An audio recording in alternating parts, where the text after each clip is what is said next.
I see you're all waiting for the pearls to drop.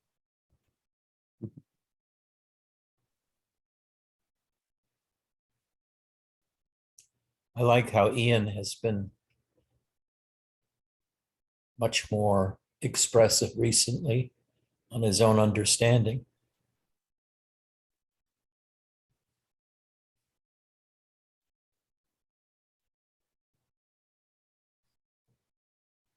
I wanted to send out something ahead of time so you could read it because it's kind of dense. But it wouldn't fit into chats. Only about a third of it fit on chats. But I wanted Jay or somebody else to read it. But since I don't have anybody's email that I'd want to read it, I'll have to read it myself. And this is sort of a summary of my own understanding that as much as possible puts things into order. Because if you just go to satsangs over a period of time, like I would go to Robert,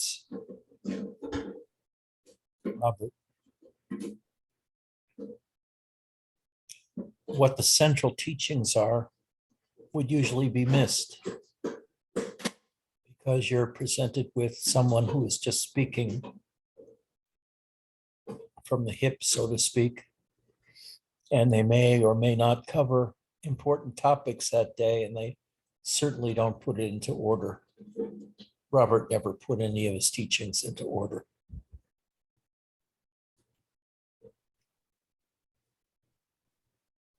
Neither did Ramana, as a matter of fact, but people have written books about him and put his talks in order. So, no further ado, let me see how I'm going to do this. How I'm going to be able to read and still have you visible. Okay.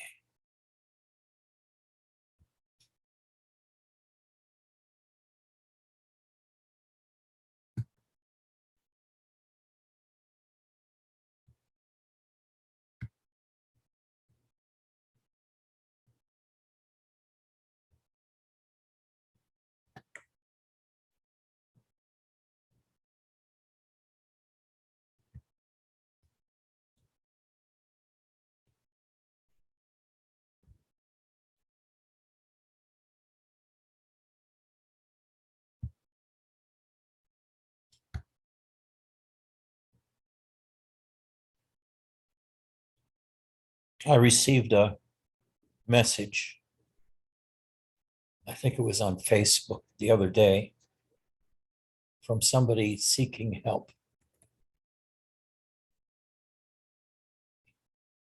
This person stated, I have been a seeker for many years.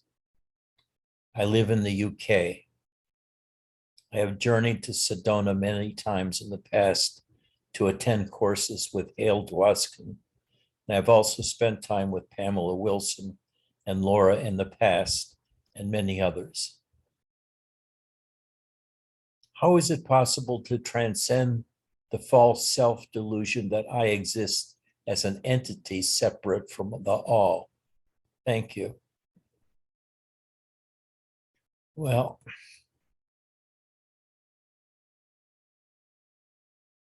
to do it properly, I'd have to spend a day discussing all the features, but I wrote something and then I edited it and then I edited it and then I edited it and finally attained a clarity that even my cat could understand. Hey, this is Eddie, little Eddie. He's my son, Eddie Jr.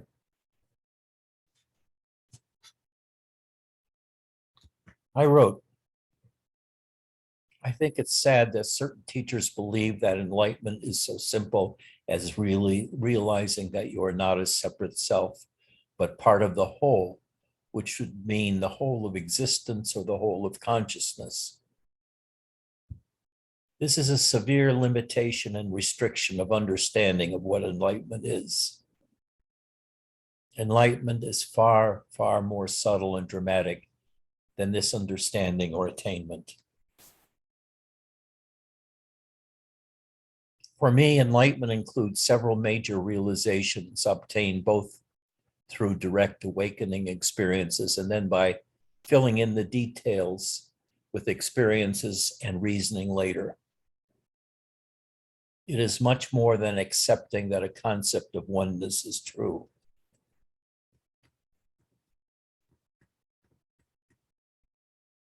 As a matter of fact, the neo-Advaitins, some are of the school that all you have to do is read what they have to say and accept it, and you're enlightened. That's not the school I came from or Robert came from. I said then, first you must understand that you and everything around you, all objects in consciousness as well as consciousness itself, are completely empty. They and you have no substance, although they and you appear to have substance. In fact, all of these objects and you are just phenomena.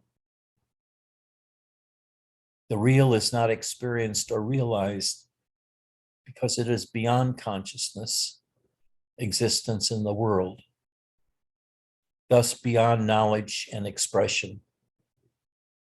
And you are that real, existing prior to consciousness and the world.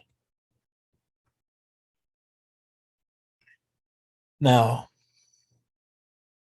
for those who can follow what I mean and have had those experiences,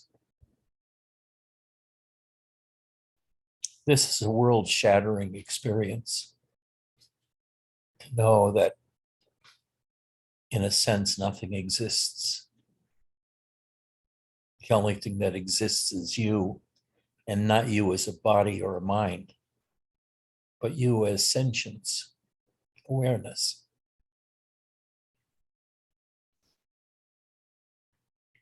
I write, even more than that, there is a second class of experiences and knowledge or understanding you must gain separate from the above.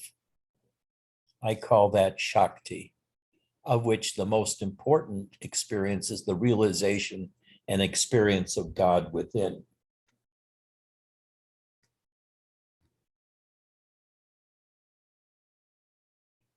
You and God coexist in your life. He is a companion, but is also living through you as the life force. You are never alone. His presence as the life force is always with you from the time you become aware of God in a God realization experience, which I also call realization of the manifest self. After that point in your life, after that point, your life is automatically guided by the divine, and you leave the world of the mundane entirely behind. Although you live in the world of the mundane and apparently live in it quite easily, in fact, you no longer live in the mundane world, but in the divine world. And both worlds touch in such a way that your actions in the divine world appear to be actions in the mundane world also. Thus, you can go unrecognized by anyone as different. Something in you has changed, is what I'm saying. And that inner is not accessible to another person because for them, nothing has changed about your appearance and they can't see deeper than your appearance. Of the three experiences, or worlds of experience, I should say, that of the emptiness of all things, and that you are ontologically prior to conscious, the most important is God realization, which gives birth to the life divine and allows you to progress to understanding deeper levels of self, like emptiness and your separation from consciousness in time and space. Yet in that vast emptiness, you will still be extremely happy, even though there's nothing around you that seems real, that it's all appearance. And in a sense, you're really alone. You're extremely happy because the divine is within you as your companion. God is your companion, your constant companion after that time of God realization. You now live in the divine, no longer human, no longer mundane. But to other people, you remain the same. Attaining all three types of experiences mean you have entirely gone beyond the human worldview and perceive the real nature of existence as emptiness, energies, consciousness, etc., all of which you are now beyond. All these come to you unbidden, such as when you were born, which happened to you without any request on your part. You were forced into it. And with the realization of the divine, you inherit a degree of spiritual energies, which influences others and allows you to become teachers of freedom. The degree of such energies you obtain is based on how pure you have become and how empty, humble you are. When you are empty of past knowing and desires, you perceive more readily emptiness and that you are beyond consciousness and existence. Then you revel in yourself. Your realization is the world is not you.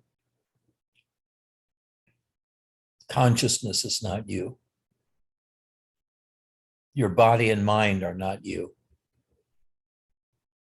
It's sentience which perceives all of the above. Existence comes to sentience, but only sentience, the subject, is real. Everything else is phenomena, empty, purposeless, mundane.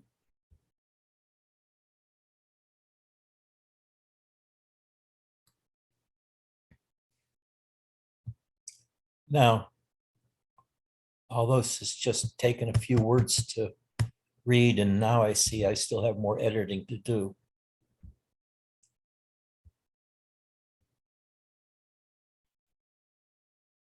The impact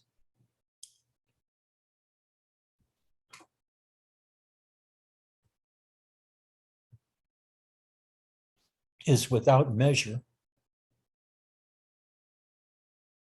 God realization alone will take your breath away for years.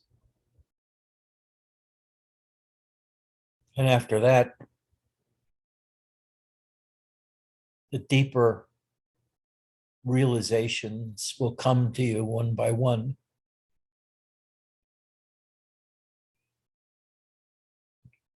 The realization that the world and your body and you are empty.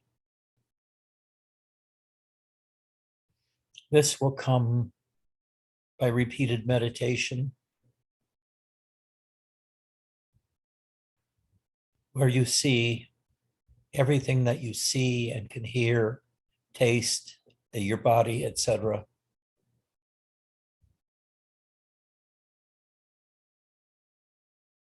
is nothing but emptiness. The emptiness permeates all bits of your experience, all bits of existence, all objects, and even consciousness itself. It's like they all exist within the realm of emptiness.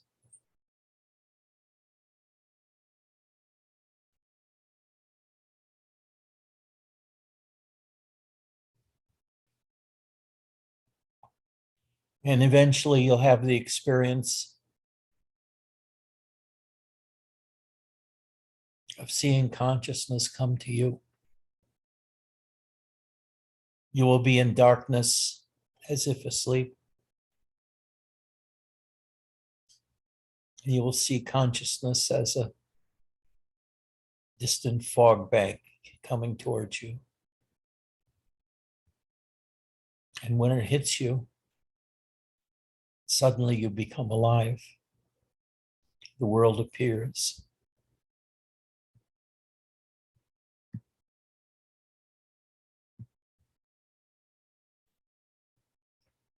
And then you may or may not break down laughing at the fraud of reality and the fraud of what your life was prior to that realization.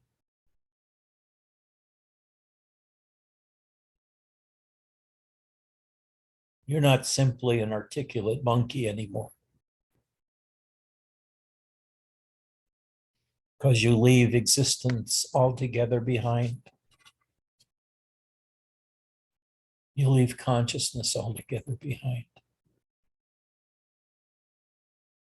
You leave life altogether behind. You leave your body altogether behind. And you realize you transcend them all in the sense that you're prior to existence. You're prior to consciousness. You're prior to the body as sentience, that which is aware. You don't even have to be considered a sentience entity, but you could be a disembodied awareness. Because if you're really before consciousness and existence, you're not a body at all. That's a property of being within consciousness. But as sentience itself, you're never really within sentience. What you know, see, and experience is what comes to you when you wake up, consciousness and the world that it reveals. You yourself have no body. You're not an object. You can't be seen even by your own self. You're invisible to all. And yet, you're aware of the entire universe, which is getting bigger and bigger by the day, according to scientists.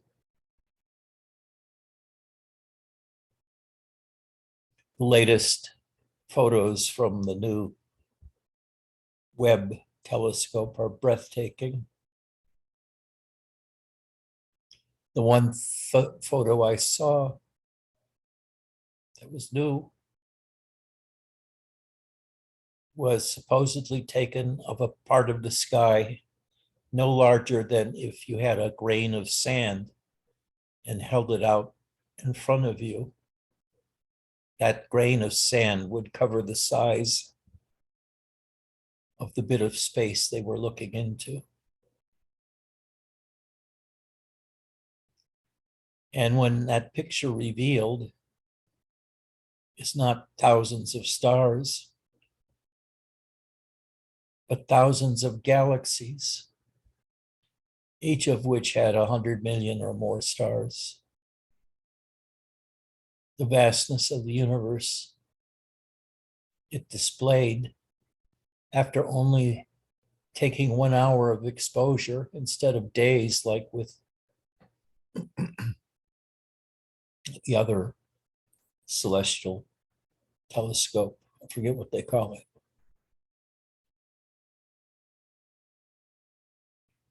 The vastness of the universe is revealed, and yet, from the point of view of humans, from the mundane world, it's only lifeless matter. But to those of us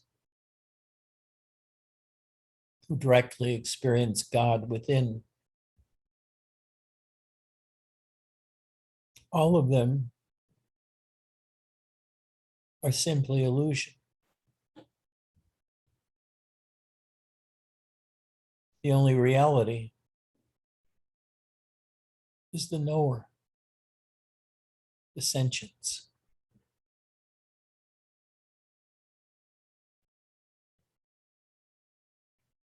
Those who are God realize that everything in the world, in space and time, are merely phenomenon. And as phenomenon, they have no self-substance of their own, no existential status of their own. They all depend on the knower.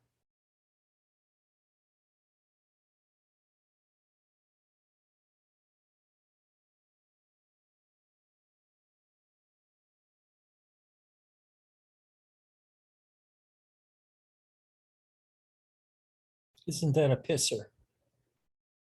Knowing that your existence depends on Mark's consciousness, Mark's awareness. Without him, you wouldn't exist as an entity. And he wouldn't exist either, in your view.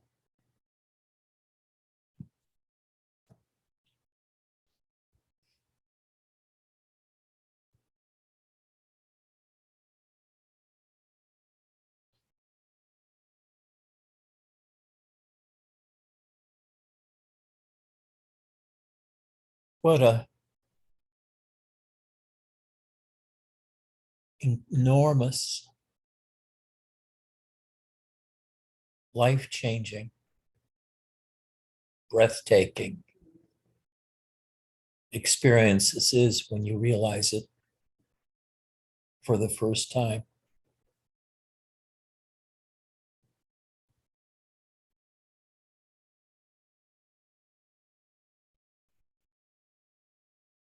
You're not a body mind in that crap hole of a continent called Australia,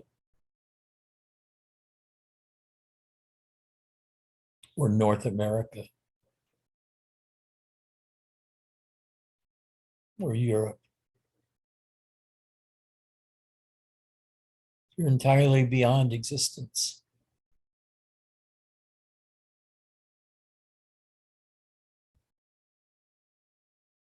Existence forces itself on you as an experience.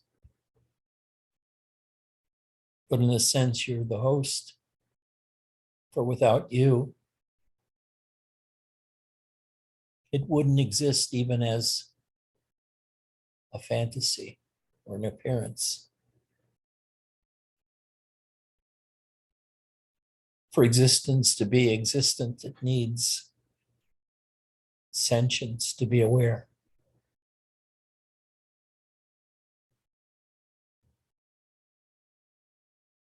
A bit off topic. Isn't it strange that astronomers have been looking for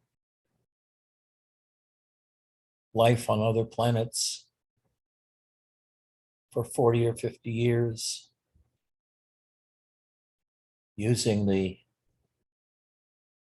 radio scope at Arecibo and other places to try to detect electromagnetic signals from another planet? It would indicate a degree of civilization. And yet they found nothing so far. Every few years, you hear a story that some astronomer somewhere may have detected a signal. But that is swallowed up. And you ever know more about that particular instance. So from our own point of view now, based on our own history of finding nothing for the last 100 years, it becomes more and more conceivable that we really are alone as the only sentient beings within the universe, and that its existence depends on us alone.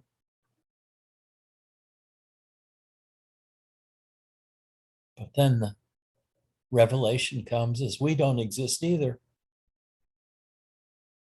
Mark doesn't exist. Ed doesn't exist. Frank doesn't exist. Michael doesn't even make an appearance of existing.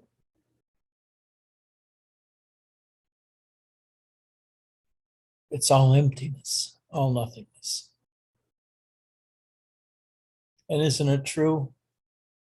We spend our lives seeking new experiences to relieve the boredom of the mundane life, our mundane lives. Even after you're enlightened, you spend a lot of time entertaining yourselves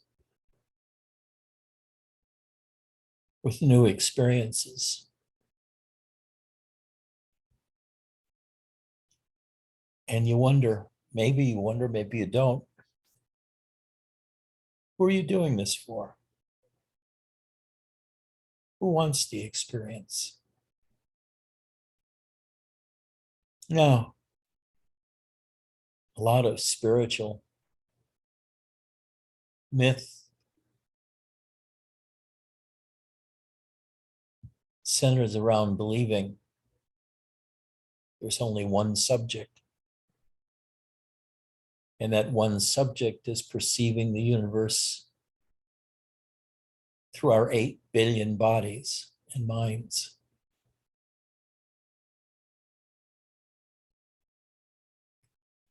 One has to think, are 8 billion really needed? Wouldn't 5 do? Or 7? Why crowd the universe with 8 or 9 billion people? That's overkill. You add to 9 billion people all the other sentient beings on Earth, and we come to trillions. Insects, small microscopic creatures, the realm of mammals and plants, birds, reptiles, fishes. All is this necessary?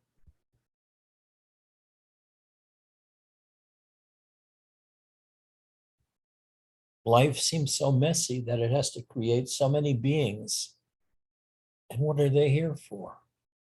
To experience a non-existent universe and thus to bring it into the attention of the Supreme Being?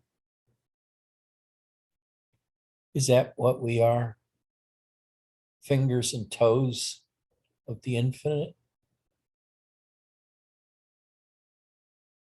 Spencer looks like he could be a toe of the infinite. Same with Adam.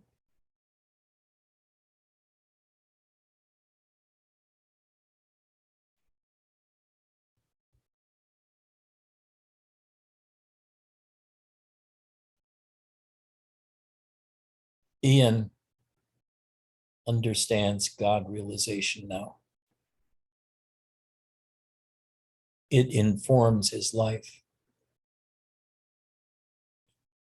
takes him out of the merely mundane, because he's not alone anymore. Within that shell dwells God also, separate and perceivable from within our own selves. We can find God within as another entity that lives within us. And from that day forth,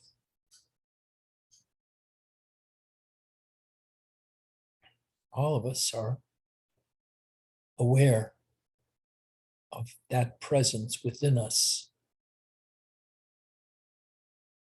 And in a sense,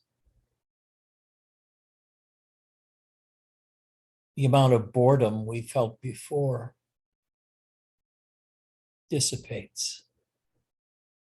The kind of aloneness we felt before dissipates. The meaninglessness of existence dissipates because we just are. And God is with us. And when we take this position, the nature of reality changes completely. From being all that there is and the home of the mundane, whether it's of 100 trillion stars,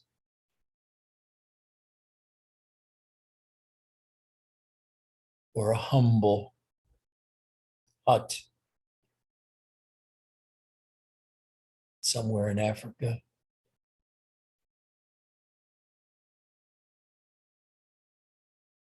we experience that our humble world is now infused with a palpable life force within us that takes us out of the mundane world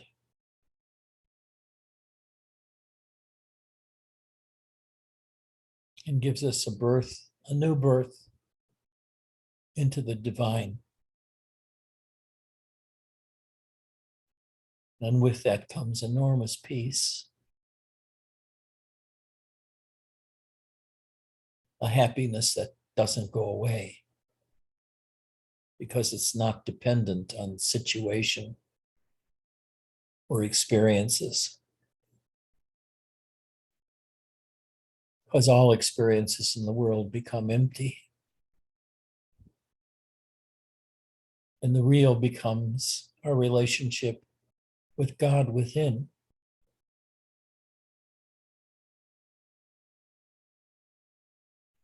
It's like sentience knows the divine, and we are that sentience knowing the divine. And that divine gives sentience an unending happiness.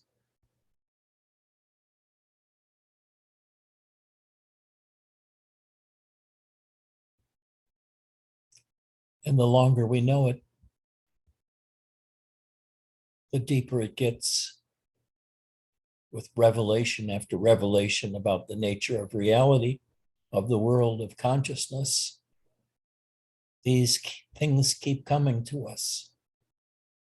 After effects of realization of enlightenment experience. Enlightenment experiences just opens our eyes, so to speak. But after that, there are thousands of experiences that bring daily new understandings about the new orientation we have as being of the divine in a mundane universe that is no longer mundane.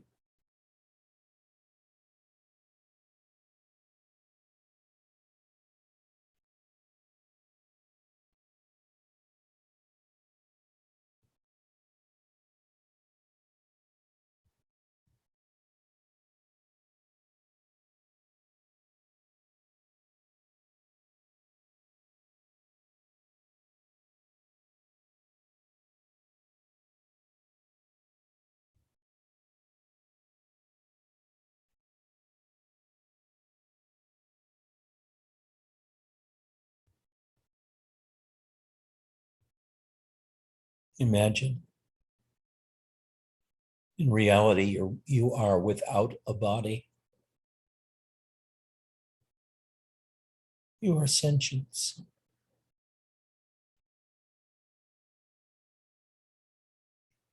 The body comes to you every morning.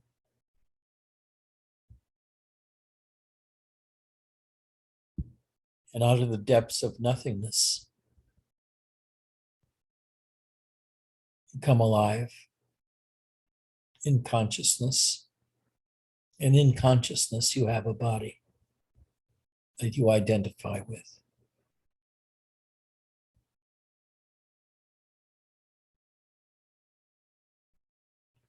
Then every evening,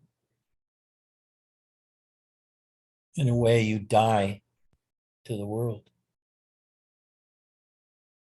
You go back into nothingness, gradually letting go of consciousness and your existence in the world.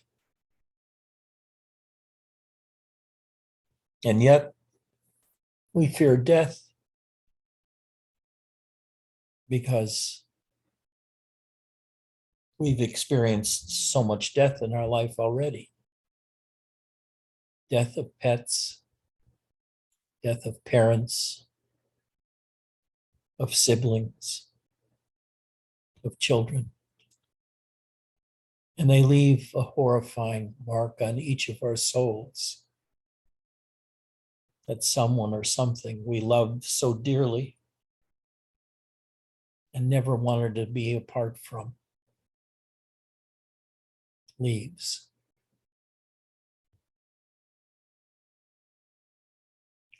And the idea of parting permanently from our own existence rather than just for a few hours at night is terrifying.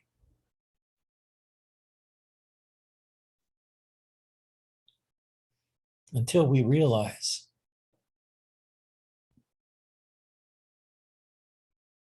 that all the awake world reveals is phenomena or entertainment for awareness. Awareness doesn't go anywhere. The phenomenal world does. It comes to us in our sleep. It's not us. And then suddenly it makes an appearance and we're immersed in a body lying in a bed in a mundane world. Mundane until we realize God.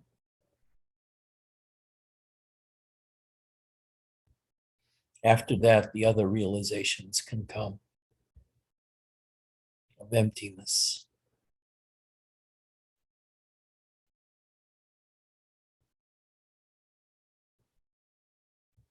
Of nothingness, non-existence.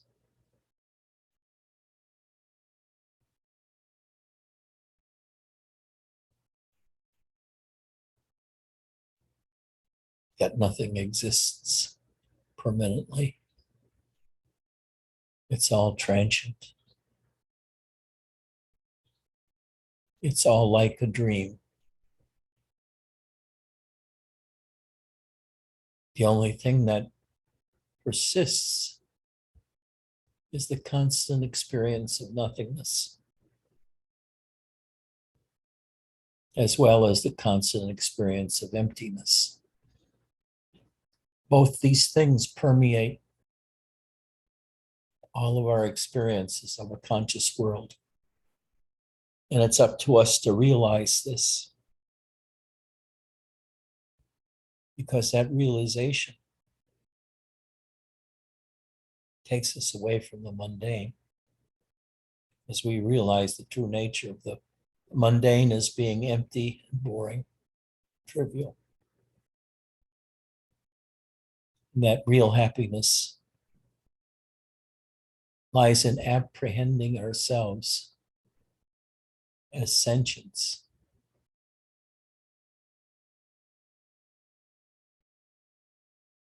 And within that sentience, while we're awake or are we alive, is the divine Shakti within. God within. And once we live, we realize God within,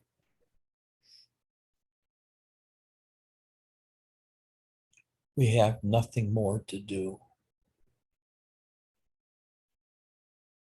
We are carried through life on divine wings, not knowing where we're going, but with full faith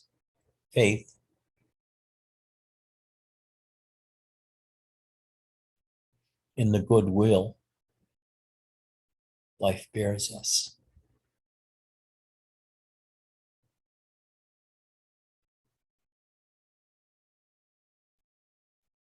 And in a sense, we may feel betrayed at times after that by what happens in our lives. But to those with deep realization, they recognize that their lives are filled with sound and fury that really mean nothing.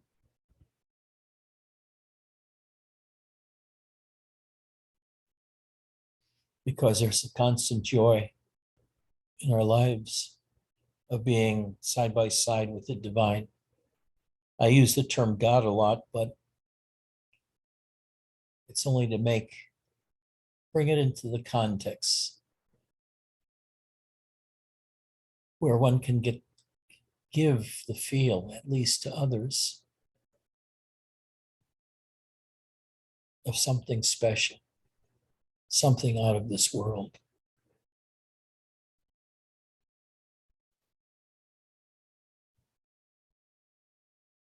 And it is out of this world. This life force you feel within, this God you feel within, the bringer of constant happiness within, because you find you're enough by yourself. You don't need anything outside. You are complete and God realized. And nobody in the world else would know it.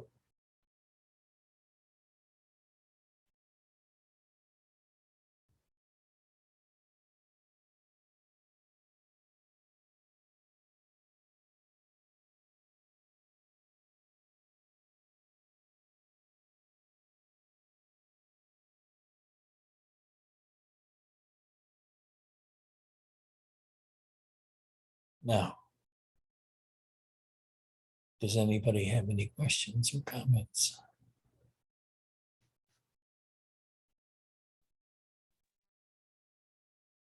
Morning, Ed. Yes. Can you hear me? Can you Yeah, hear me? let me turn up my volume a bit.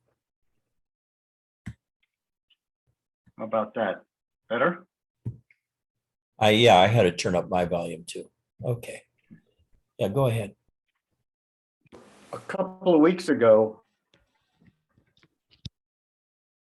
at an ophthalmologist's office, and had some dilation drops put in my eyes, and the ophthalmologist left the room. I was in the small room by myself.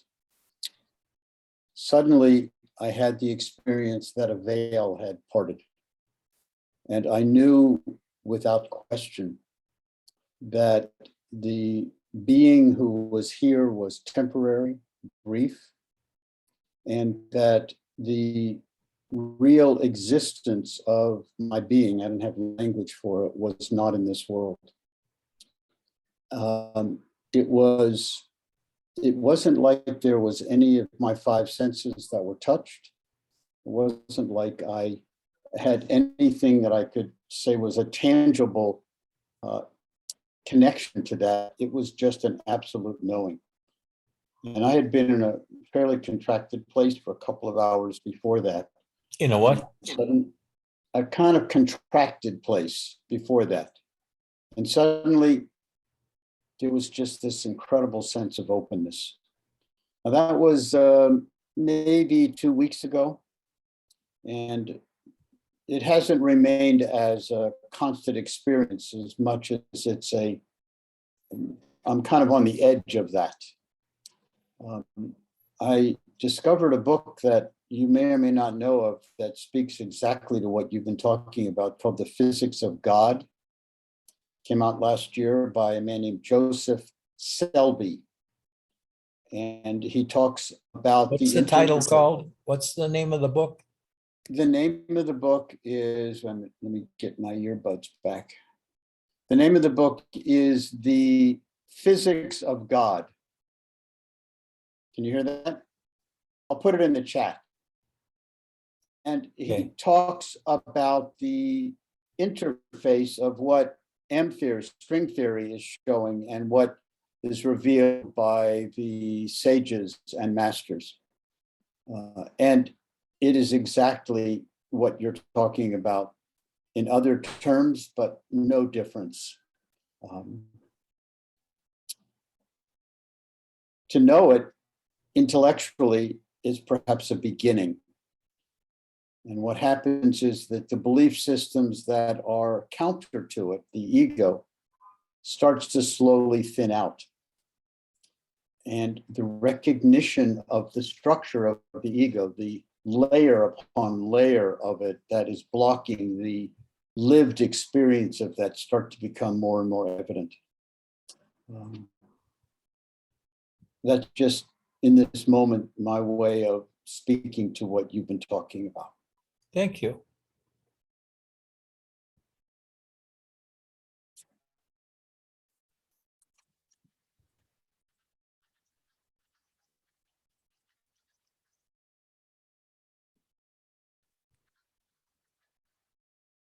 Comments, Mark? First of all, I'd like to thank you for a brilliant, as usual, expounding of your initial article.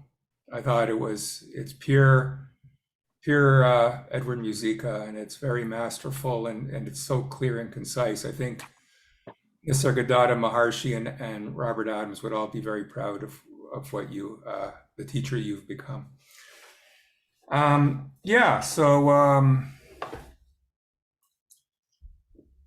I've always said, like philosophically, there's what we perceive and then there's what actually exists, right? So outside of any of our perceptions, if there could be an impartial observer of everything, and they could observe exactly what exists apart from our version of it.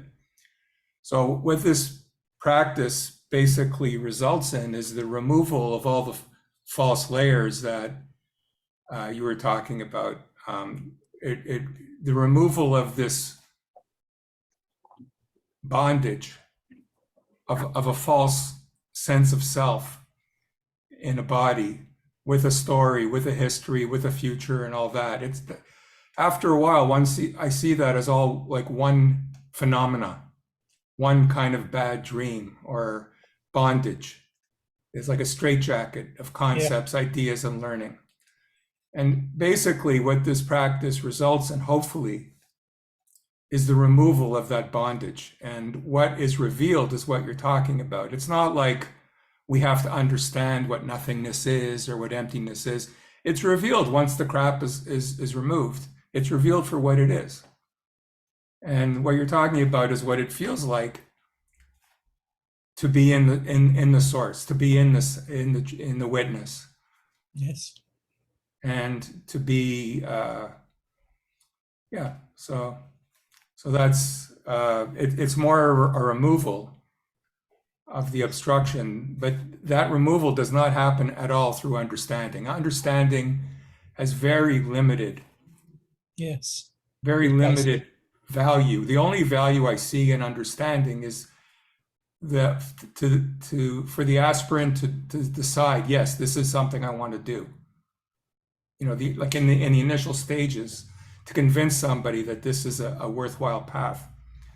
But it's not about understanding, because it all comes to one already fully formed, without any of the minds, you know, without any of our intervention. It comes fully formed, like you say, from a higher dimension there. That's how it feels like. So I'm just restating what you said, but from like my perspective, my conditioning, whatever. Good. Thank you. But yeah, great work, Ed. You're as sharp as ever, and you're so clear.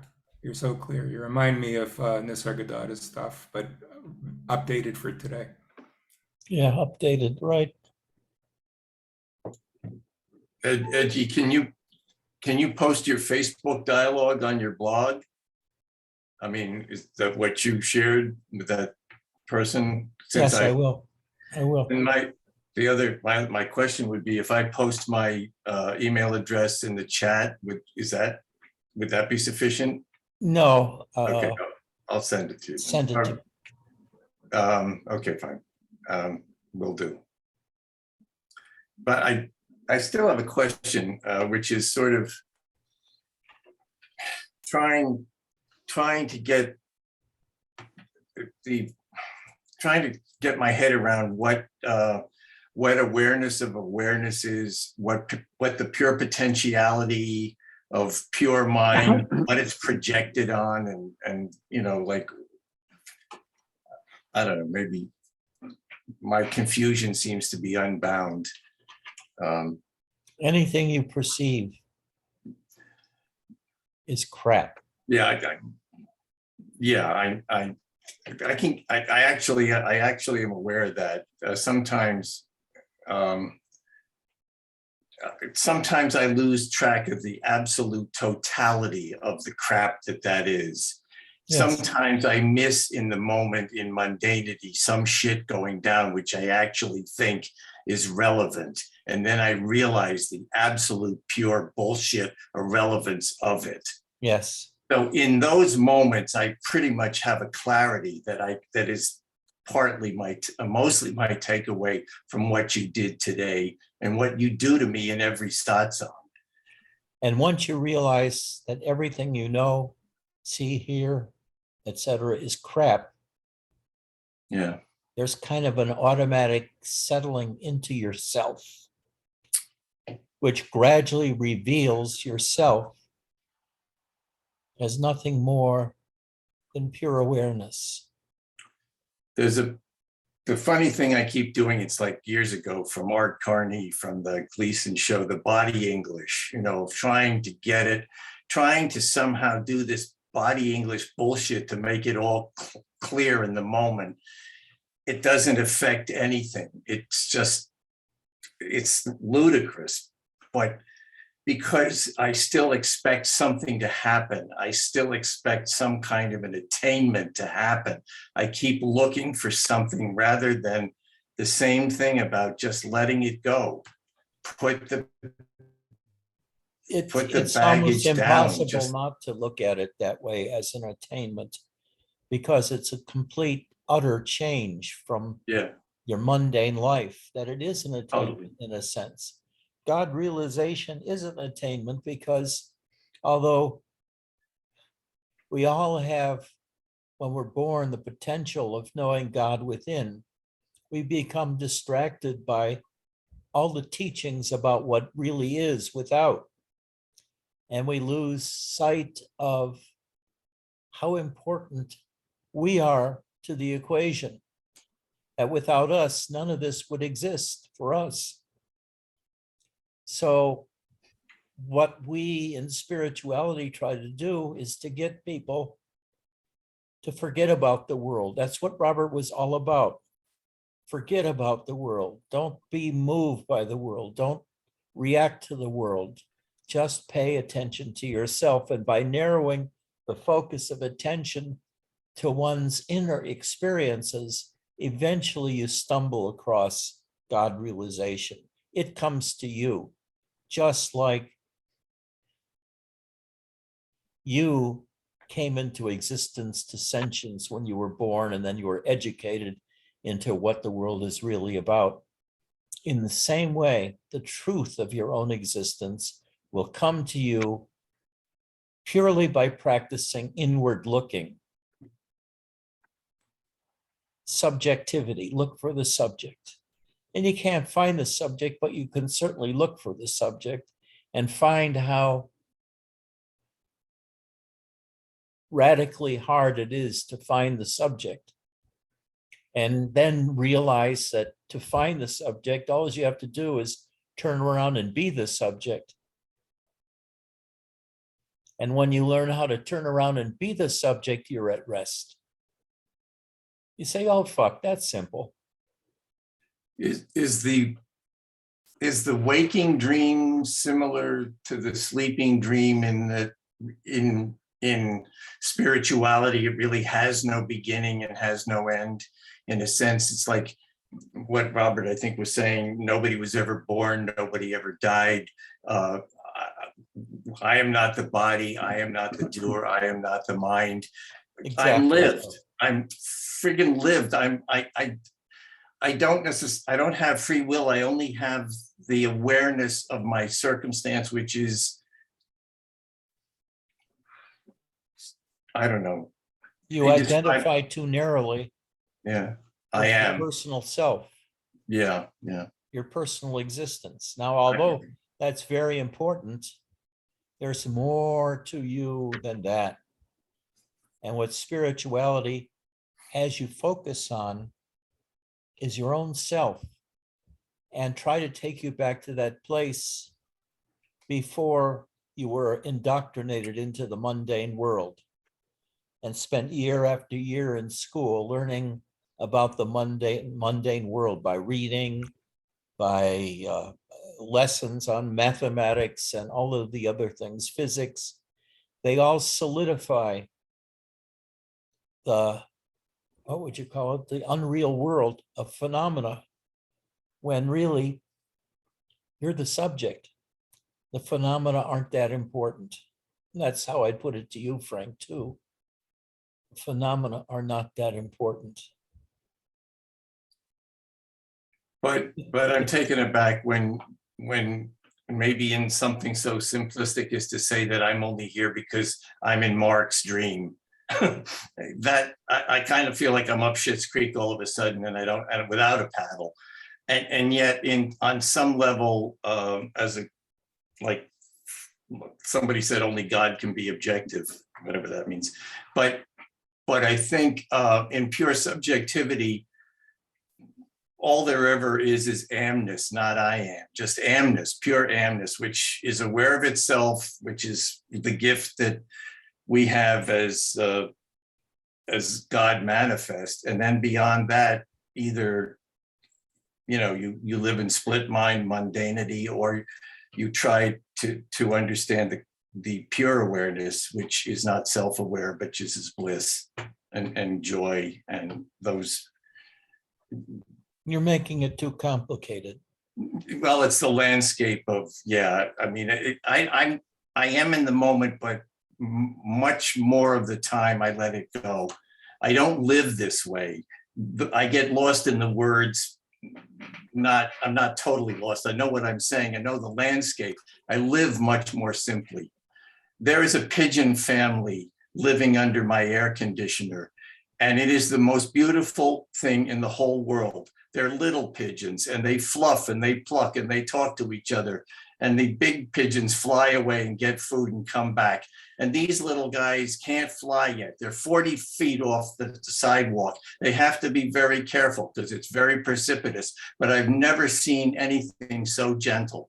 And my little cat behind me, who has no killer instinct at all, sat there yesterday 2 inches away through the glass, watching the pigeon children walking around, not pruning, whatever. Well, playing, like preening each other, and she just was like, she was transfixed. It was this dance of life, pure, absolute joy. If there were any moment that simply said, just watch it, just not only watch it, but understand that there's no separation, that you're the pigeon family, you're the joy of the pigeon family, you're the joy of your cat watching the joy of the pigeon family. It is this blessed loop that is, if one,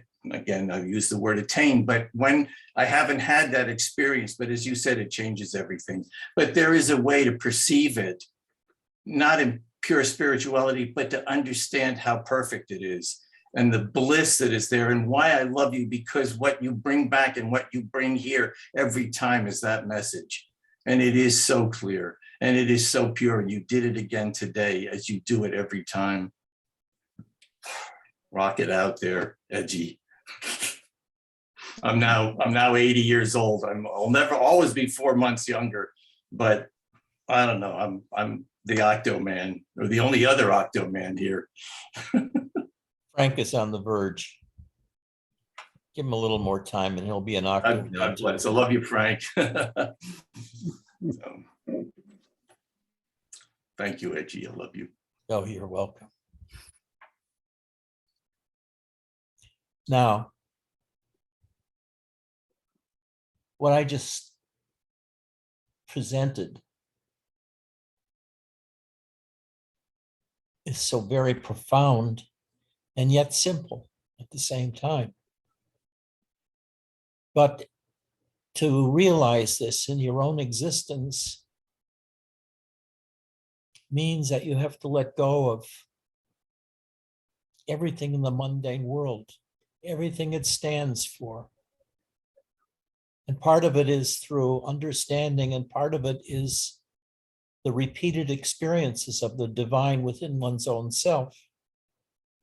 And there's always that first experience of divinity, the God realization in you that's so profound.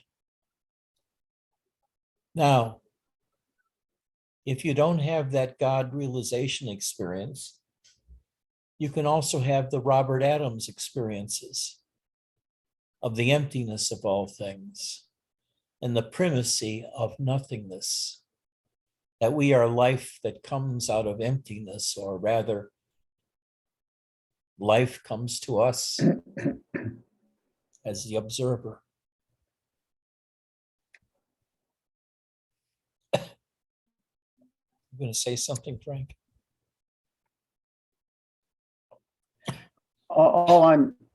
Every time I hear you say that life comes to us, I feel scrambled inside. I understand the exercise that you referred to, and I've made numerous attempts at, which is to catch the awakening, where consciousness comes to us out of our sleep state.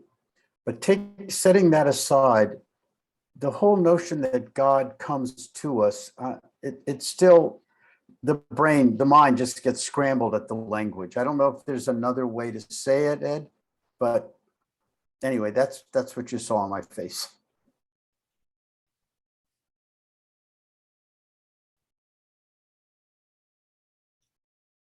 Well, at my repeated experience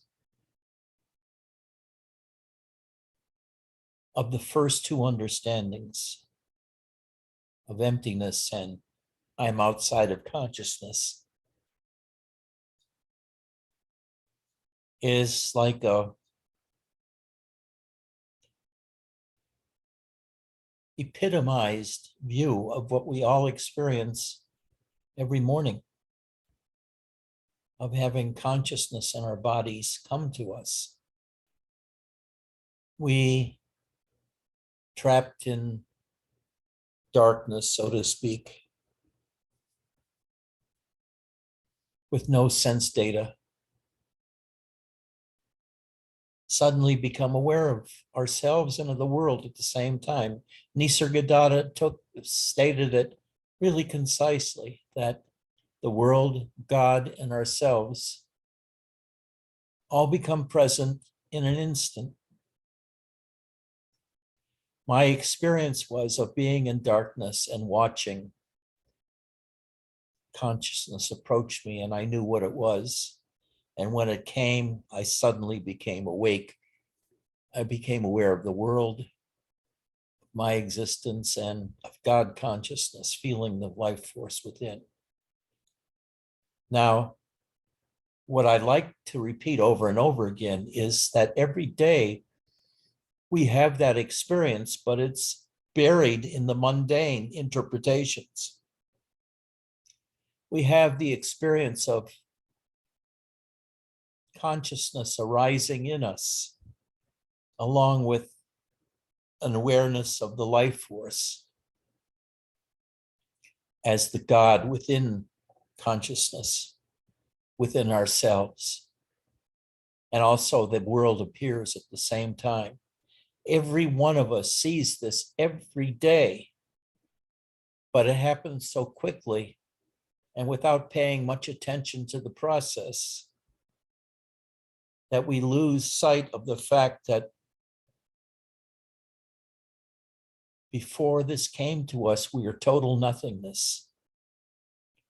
And nothingness remains after consciousness is gone, like in the evening and all during the night, the deep sleep. There's no awareness. You might say there's an awareness of sleep, but we can't articulate it the next day because there's no words for it, really, no words for nothingness. So one clue is to try to be aware of being aware millisecond by millisecond of awakening in the morning, and watch the arising of consciousness from your belly, from your heart center, moving up into the brain. And when it moves into the brain, becoming alive of the world, the sight, consciousness, awareness, and all of that. There is kind of a pre-conscious awareness that can be aware of consciousness, not only when consciousness comes to us and it opens up to the world, but we can watch the coming of consciousness to our minds, to our brains, when it lights up into the tri-existence of God, self, and the world. And that's what we have to wake up in ourselves, is this awareness before consciousness, so that it can watch what consciousness does. This, I don't understand it, To me, this is the most utterly recognizable truth that I can think of and articulate, which has taken me a lifetime to articulate it this simply and forcefully. Now, to me, any other kinds of spirituality are like trying to clean the floor with a whisk broom. It's really so missing the point of the essence of spirituality.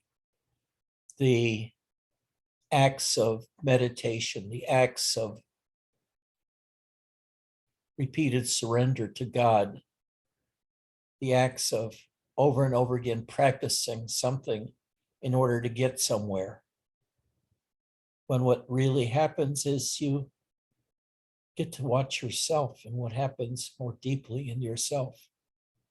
When you wake up and you go to sleep, the coming and going of consciousness, and contemplating deeply what these experiences mean to you.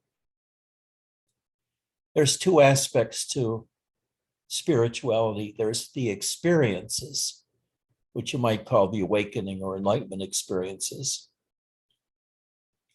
and then what understanding they bring to you, both of yourself and of reality.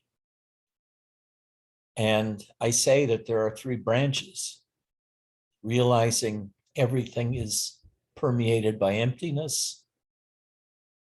Consciousness comes to you out of nothingness, or you are nothingness, and it comes to you and gives you somethingness. And then thirdly,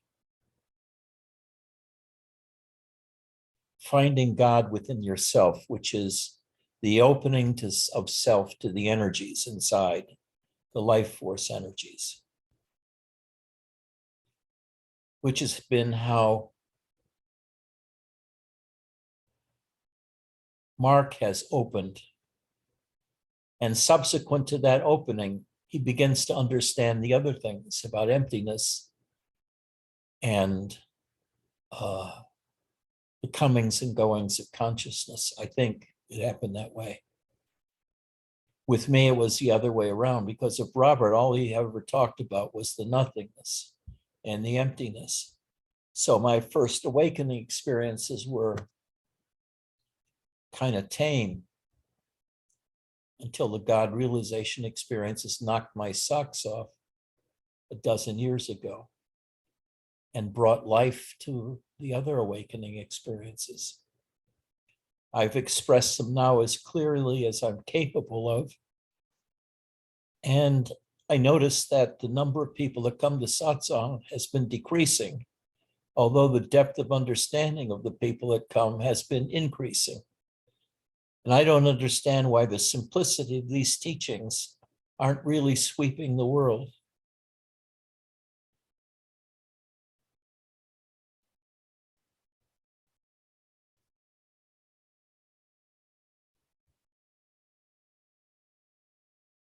But it's partly because I don't have a good marketing plan in place.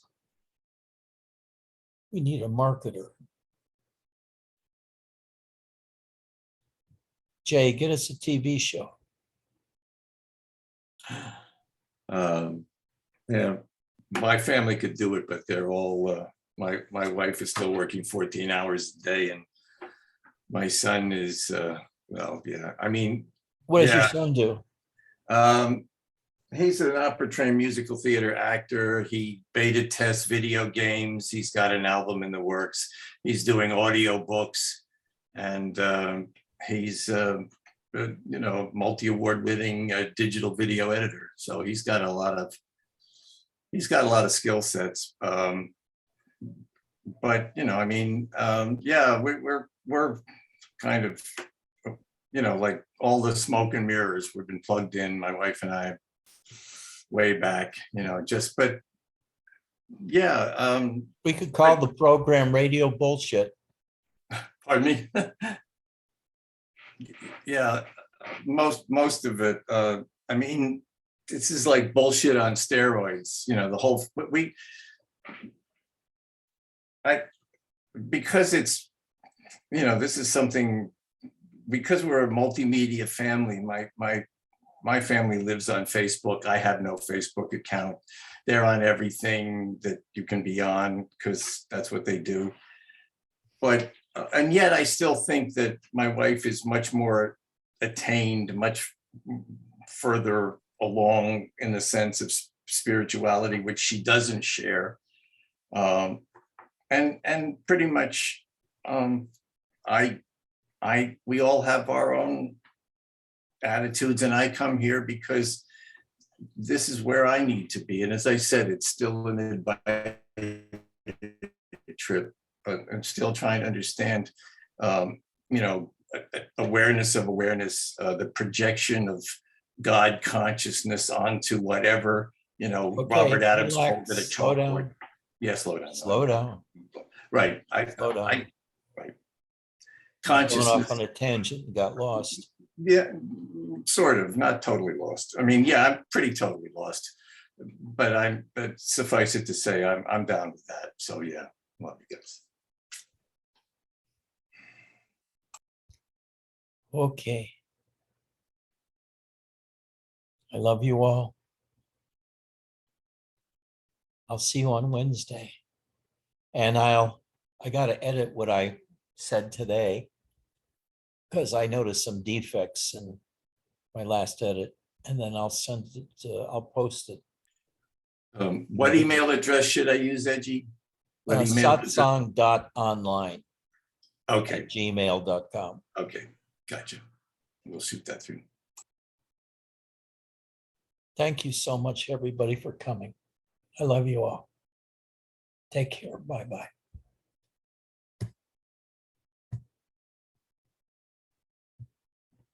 Let me see. Who do we turn this over to? Frank, I'm going to turn this over to you. Are you still here? No, he left. Can't turn it over to him. Like usual.